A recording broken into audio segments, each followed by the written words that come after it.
अस्सलाम वालेकुम मेरे ज़मींदार भाइयों, मैं हूँ राना सग़ीर और आप देख रहे हैं हमारा यूट्यूब चैनल हसन और मुनीब। दोस्तों, आज की वीडियो में आप देख सकते हैं कि तूड़ी यानी गंदम का भूसा कैसे स्टॉक करते हैं, वो भी बग़ैर किसी कमरे के, बग़ैर किसी मकान के, बग़ैर किसी छत के, बग़ैर किसी तामीराती ख़र्चे के। और ये तूड़ी लंबे अरसे तक यानी साल, 2 साल, 3 साल तक महफूज रह सकती है। पाकिस्तान के अंदर मुख्तलिफ़ इलाक़ों में, मुख्तलिफ़ जगहों पर, मुख्तलिफ़ शहरों पर इस तूड़ी और भूसे को स्टॉक करने के मुख्तलिफ़ तरीके मौजूद हैं। ये जो तरीका आपको दिखाया जा रहा है, ये है जी ज़िला मियांवाली की तहसील पिपला यानी सराइकी एरिया, बक्खर, लिया और मुजफ्फरगढ़ मियांवाली साइड पर इस तरीके से तूड़ी को महफूज किया जाता है। और ये तरीका कारगर है। इससे जो है तूड़ी कई साल तक महफूज रहती है और ये मौसमी असरात से भी महफूज रहती है, जैसा कि अंधेरी, बारिश, तूफ़ान वगैरह। और मेरे सराइकी इलाके के लोग से मतलब, क्योंकि मैं ख़ुद ज़िला मियांवाली में पैदा हुआ, तहसील पिपला में, तो इस एरिया के लोग ये कहेंगे, भक्कर मियांवाली के लोग, कि लो जी ये राना साहब कैसी वीडियो बना रहे हैं, इसका मकसद को फ़ायदा। हाँ जी, इसका मकसद फ़ायदा आपके लिए तो शायद ना हो, लेकिन जो दूसरे इलाके हैं जहाँ पर इस तरीक़ा से तूड़ी को महफूज नहीं किया जाता, गुजरांवाला, सियालकोट और जेहलम, गुजरात वगैरह, इस इलाका में, ऐसे इलाकों में तूड़ी को किसी और तरीके से महफूज किया जाता है। ऐसे इलाके के लोगों के लिए ये वीडियो बिल्कुल नहीं होगी, फ़ायदेमंद होगी। और यहाँ पे आप देख सकते हैं कि ये जो आपको नज़र आ रहा है, एक कमरा नुमा या एक बड़ा सारा बंडल जो आपको नज़र आ रहा है, इसको यहाँ पे लोग माणी कहते हैं। माणी, मैं भी माणी ही कहूँगा। ये एक माणी मुकम्मल हो चुकी है। इस माणी से फट्टे ये उतार लिए गए हैं, ये उतार रहे हैं। उतारने के बाद ये अब दूसरी माणी के लिए अपना वो जो बक्स है वो तैयार कर रहे हैं। आप इसको बक्स कह लें, बंडल कह लें, बड़ा सारा जो भी कह लें। और ये बड़े बड़े लकड़ी के फट्टों की मदद से, जो एक छोटी छोटी फट्टियों की मदद से बड़े बड़े फट्टे तैयार कर लिए गए हैं, तख्ते तैयार कर लिए गए हैं। ये लकड़ी के हैं और इनको मुख्तलिफ़ साइज़ में, मुख्तलिफ़ एंगल के साथ जोड़ा जाता है। इसका साइज़ तकरीबन 6x6 है और ये 4 अतराफ़ में लगाया था, चारों तरफ लगाया जाता है। और इसको मखसूस जगह से रस्सी से बांधा जाता है। इसकी रस्सी हर जगह नहीं बांधी जाती, मखसूस इसके एंगल होते हैं। जो ये काम करने वाले कारीगर हैं, इनको पता होता है कि रस्सी कहाँ बांधनी है। तो ये 4 फट्टे होते हैं। 4 फट्टे में से जो 3 फट्टे होते हैं वो तो होते हैं मुकम्मल सीधे, यानी उसमें कोई जोड़ नहीं होता। एक जो चौथा फट्टा होता है वो आधा जो है ना, उसके अंदर कब्जे लगाकर उसको आधा कर लिया जाता है ताकि वो फोल्ड होकर दरवाज़ा खुल जाए और उसके अंदर फिर तूड़ी डाली जाए। ये इस वक्त शाम का मौसम है, आपको नज़र आ रहा होगा कि ये गर्मी का मौसम है शदीद, तो ये असर के बाद काम शुरू करते हैं ताकि ठंड में रात, फिर चांदनी रातों में लेट नाइट तक काम करते हैं ये लोग। तो इस वक्त मगरिब होने वाली है थोड़ी देर के बाद, यानी मगरिब का वक्त ये करीब हो चुका है। बहरहाल ये मखसूस एंगल से, मखसूस जगहों से रस्सी से बांधते हैं इसको और फिर इसको जो फिक्स कर लेंगे। ये रस्सी बांधने का तरीका इन्हीं को मालूम होता है कि मखसूस एंगल, मखसूस जगह में रस्सी बांधी जाती है। ये आप देख सकते हैं, ये उन्होंने तकरीबन इसको बांध लिया हुआ है। और बांधने के बाद जो ये एक जेली है, इसको जेली भी कहते हैं हमारे इलाके में, वहाँ पर मियांवाली में। और सराइकी लोग उसको त्रेंगल भी कहते हैं, त्रेंगल। और बाज़ जगहों पे त्रेंगली भी कहते हैं। यानी इस तरह से मुख्तलिफ इसके नाम है। ये एक औजार है, मुस्तकिल ज़मींदारी में इस्तेमाल होता है। और भाई जिसका काम उसी को साझे, लो जी अपनी जेली संभालो और अपना काम शुरू करो। ये देखें जी, ये एक बड़ी सारी जेली है, इसकी मदद से जो है इसको भर लिया जाएगा। इसको भरने के बाद फिर इसके अंदर लोग 5, 4, 6 अफराद चढ़ जाएंगे, क्योंकि ये इसको, इस जो आपके सामने बंडल बड़ा सारा नज़र आ रहा है, इसको महफूज करने के लिए इसको तूड़ी को प्रेस किया जाता है, दबाया जाता है। तो वो टांगों की मदद से, यानी ये अफराद जो है ना, ये मजदूर लेबर, ये अपने पाँव की मदद इसको दबाती रहती है मुख्तलिफ स्टेजेस के ऊपर। तो दबाते दबाते फिर ये तूड़ी प्रेस होती जाती है, प्रेस होती जाती है। प्रेस होने की वजह से फिर ये जब फट्टे उतारेंगे तो ये जब तूड़ी गिरेगी नहीं, क्योंकि ये वज़न से प्रेस हो चुकी है। ये इसका ख़ास तरीका है। और ये लेबर होती है कुछ 5 से 6 अफराद की। तो ये 5 से 6 अफराद जो है इस पे काम करते हैं। और ये आप देख सकते हैं कि ये आधा इसको फिल करने के बाद पाँव से प्रेस कर लिया गया, दबा लिया गया है। और जब ये प्रेस मुकम्मल हो जाएगी अपने इनके अंदाजे के मुताबिक, फिर इसको बंद कर दिया जाएगा। ये आपके सामने देखें, बंद कर दिया गया उसको। अब ये मुकम्मल एक मानी की शक्ल इख्तियार कर गई है, यानी ये फट्टा मुकम्मल बंद हो गया है। इसकी भी रस्सी जो है ना मखसूस तरीके से बांधी जाएगी। और ये जो आपको नज़र आ रहा है बक्स बड़ा सारा लकड़ी का, इसके बाहर भी एक रस्सी ऊपर लगाई जाएगी बाउंड्री पे, ताकि जब ये इसके ऊपर आदमी चढ़ के इसको दबाएंगे, इसको प्रेस करेंगे तूड़ी को, तो फिर ये रस्सी की मदद से जो है ना महफूज रहेगी और ये फट्टे जो है ना साइडों पे खुलेंगे नहीं, क्योंकि रस्सी की वजह से ये फट्टे जब बन जाएंगे तो इस तरीके से तूड़ी प्रेस होने के बाद एक ज़बरदस्त, एक बहुत बड़ा, ये देख रहे हैं आपको बंडल आपको नज़र आ रहा होगा इस तरफ, दूसरी तरफ ये मुकम्मल हो चुका है।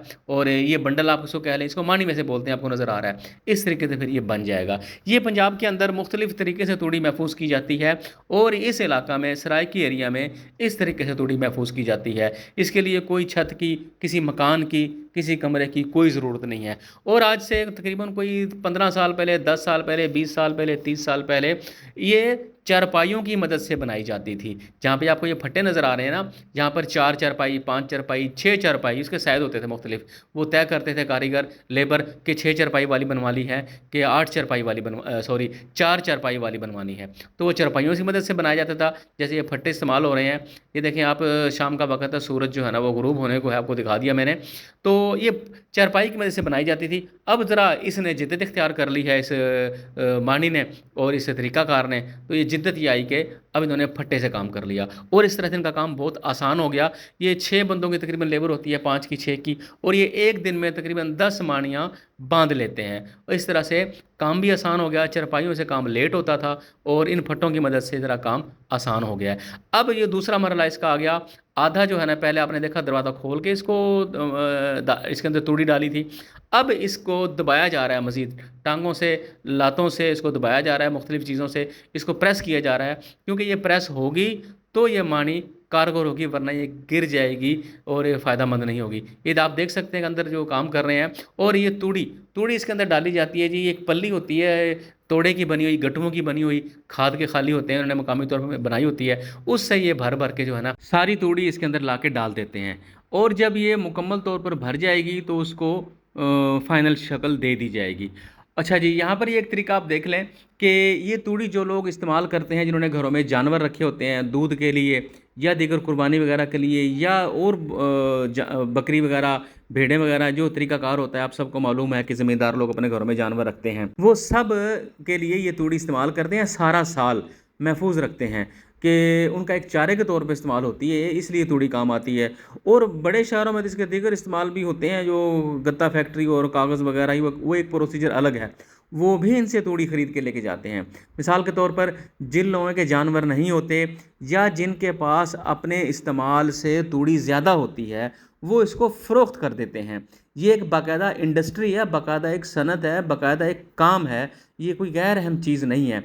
अब जिन लोगों के जानवर नहीं होते वो अपनी तूड़ी को कैसे फ़रोख्त करते हैं? वो शहरों से लोग आते हैं, या जिनके जानवर ज़्यादा होते हैं, उनके पास तूड़ी कम होती है, वो इनसे तूड़ी ख़रीद लेते हैं, या मुख्तलिफ़ शहरों से लोग आके इनसे तूड़ी ख़रीद के लेके जाते हैं। जैसा कि आपने देखा होगा कि रोड पे आप सफ़र करते हैं तो बड़े बड़े ट्रक्स जो है ना, बड़े बड़े भारी भरकम जो है, उन्होंने पीछे तूड़ी लोड की होती है और बड़े बड़े जो है ना वो होते हैं, आपने देखा होगा रोड्स के ऊपर, तो वो मुख्तलिफ़ शहरों में सप्लाई जाती है। फिर जब बड़े शहरों में ये सप्लाई पहुँचती है, लाहौर और गुजरांवाला, सियालकोट या झेलम वगैरह, या सर, वहाँ पर जब ये चीज़ें पहुँचती हैं तो उनको प्रेस के ज़रिए, वहाँ पे प्रेस लगे हुए होते हैं, उनके ज़रिए फिर छोटे छोटे इनके बंडल बनाए जाते हैं। फिर वो बंडल मुझ तक और आप तक गली मोहल्ला में पहुँचते हैं। और ये ख़ास किस्म का औज़ार है, इससे जो तूड़ी नीचे गिरती है उसको इकट्ठा किया जाता है ताकि कोई भी किसी किस्म की तूड़ी ज़ाया ना हो। और अब ये मरहला देखिए, आप तूड़ी की एक कोहान से ऊपर बन गई है, एक बड़ी जो है ना ऊपर नज़र आ रही है आपको, मिट्टी की लिपाई वाली, उसकी ये शेप बनती जा रही है। उसको ये शेप एक ख़ास तरीके से देते हैं और ये काम इनका एक सीनियर कारीगर करता है। और जो ये जो सीनियर कारीगर काम कर रहा है, इसका नाम है जी मोहम्मद इकबाल। मैं इसको ज़ाती तौर पर जानता हूँ क्योंकि ये मानिया, ये तूड़ी की स्टोरेज जो है ना, मेरे अपने गांव में चक्कर नंबर 15 ML में हो रही है। इस तरह से ये शख्स आप देख रहे हैं कि चारों तरफ जो है ना पाँव से दबाता रहेगा इसको, क्योंकि ये दबाना ही असल में इसकी स्टोरेज को महफूज बनाता है। इसको दबाया नहीं जाएगा, प्रेस नहीं किया जाएगा, तो ये इसको जब फट्टे खोलेंगे तूड़ी फौरी गिर जाएगी और सारी मेहनत ज़ाया हो जाएगी। लिहाजा ये प्रेस करना बहुत ज़रूरी है। अब देखें, पहले कितनी ऊंची थी तूड़ी, अब इन्हें प्रेस कर करके इसको दोबारा नीचे कर दिया। जब तक इनकी प्रेस का इत्मीनान नहीं मुकम्मल हो जाता, तब तक ये पल्लियों के अंदर भर भर कर तूड़ी इसके अंदर डालते रहेंगे। और जब वो मरहला मुकम्मल हो जाएगा, उसके बाद फिर आएगी जो है वो बारी लिपाई की। लिपाई के लिए आप देख सकते हैं कि साथ ही नाला बहता था पानी का, जो फसलों को पानी देता था, वहाँ से ये गीली मिट्टी लेते हैं। बाकायदा गारा नहीं इसकी होती, गीली मिट्टी होती है, थोड़ी सी नम होती है। ये मिट्टी जो है ना इसके ऊपर डाली जाएगी और इसकी लिपाई की जाएगी। اور جو کاریگر ہے اوپر فائنل ایک بندہ رہ گیا کیونکہ اسی نے لپائی کرنی ہے. زیادہ اب کاریگروں کی کام کرنے والوں کی لیبر کے اوپر ضرورت نہیں ہے. یہاں سے یہ مٹی اس کو پکڑاتے رہیں گے اور یہ 3-4 افراد جو ہے نا لگاتار یہ کام کریں گے اب. اور یہ مرحلہ آئے گا جی آخری، اس کی لپائی جب ہو جائے گی تو پھر یہ آپ کو سائڈ میں جو نظر آ رہی ہے نا اس آدمی کے پیچھے، براؤن کپڑے والے کے پیچھے، اس طرح سے یہ لپائی کی کر کے مانی مکمل ہو جائے گی. اس پروسیجر کو آپ دیکھیں، یہ پروسیجر اہم ترین ہے توڑی کی سٹوریج کے اندر، اس کا اہم کردار ہے. اور یہی وہ مٹی کی لپائی ہے. اس مٹی جو ہے موسمی اثرات سے اس کو محفوظ رکھتی ہے، بارش وغیرہ سے اور آندھی طوفان سے. اور زمیندار کے لیے ہر چیز اہم ہوتی ہے، اسی طرح سے اس توڑی کی بھی اہمیت ہے. تو کوئی بھی شخص، کوئی بھی زمیندار، چاہے وہ چھوٹا ہے چاہے وہ بڑا ہے، اس کو ضائع نہیں کرتا، اس کو استعمال میں لے کے آتا ہے. اور ذاتی استعمال میں لے کے آئے تب، یا اس کو مختلف لوگوں کو فروخت کر دے تب. اچھا، اس کو سٹور کرنے کا مطلب یہ ہوتا ہے کہ ایک تو وہ خود ذاتی طور پہ سارا سال اس کو استعمال کرتے ہیں، دوسرا سال میں ایک ایسا وقت بھی آتا ہے جب سبز چارے کی قلت ہو جاتی ہے، زمینوں کے اندر سبز چارہ نہیں ہوتا کیونکہ بجائی کا ٹائمنگ آگے پیچھے ہو جاتی ہے، پھر یہ توڑی استعمال کی جاتی ہے اور پھر ہی لوگ اس کو اس وقت تک کے لیے محفوظ رکھتے ہیں اور پھر اس کو فروخت کر دیتے ہیں. اور یہ جو توڑی کا کاروبار کرنے والے ہوتے ہیں سب کو اس کی تقسیم کا پتہ ہے کہ یہ اسی طریقے سے جو ہے نا کام ہوتا ہے اور لوگ اس پہ عمل کرتے ہیں. اور یہ سال ہا سال سے پاکستان کے اندر رائج ہے. جنوبی جو ہمارا علاقہ، جنوبی پنجاب کا سرائکی علاقہ، وہاں پر یہ توڑی اس طریقے سے محفوظ کی جاتی ہے جو آپ کو دکھایا جا رہا ہے. اور جو اپر پنجاب اور دوسرے علاقے ہیں، گجرانوالہ وغیرہ، لاہور، سیالکوٹ، جہلم، جس کی میں نے ذکر کیا آپ سے، وہاں پر مختلف اور دیگر طریقوں سے جو ہے نا توڑی کو محفوظ کیا جاتا ہے. شام کا وقت ہے، پرندے اپنے گھروں کو واپس جا رہے ہیں. میں نے آپ کو بتایا کہ مغرب کی اذان ہونے والی ہے اور ماشاءاللہ ایک بڑا اچھا، ایک دلچسپ سما تھا. آپ کو میں نے یہ ویڈیو دکھائی، اس کا ایک میرا خاص مقصد ہے کہ آپ کو پتہ چل سکے کہ توڑی کیسے محفوظ کرتے ہیں جن علاقوں میں کسی اور طریقے سے توڑی محفوظ کی جاتی ہے، کہ جنوبی پنجاب میں کیسے جو ہے نا یہ لوگ کام کرتے ہیں. یہ آخری مرحلہ ہے لپائی کا. لپائی کے مکمل ہونے کے بعد ہماری مانی مکمل ہو جائے گی. آج کی ویڈیو میں آپ نے دیکھا کہ کیسے بغیر مکان کے، بغیر کسی چھت کے، بغیر کسی تعمیراتی خرچے کے، بغیر کسی کمرے کے توڑی کو کیسے محفوظ کیا جاتا ہے. یہ ہے طریقہ جنوبی پنجاب کا. چھوٹی چھوٹی ماڑیوں میں ان کو بنایا جاتا ہے. اور میں امید کرتا ہوں کہ ہماری ویڈیو آپ کو پسند آئی ہوگی. اللہ آپ سب کا حامی و ناصر ہو، اللہ ہم سب کا حامی و ناصر ہو. ہمارے چینل کو سبسکرائب کر لیں، ویڈیو کو لائک اور شیئر کر دیں. آپ کو یہ ویڈیو کیسی لگی کمنٹ کے اندر ہمیں ضرور آگاہ کیجیے گا. السلام علیکم ورحمۃ اللہ وبرکاتہ.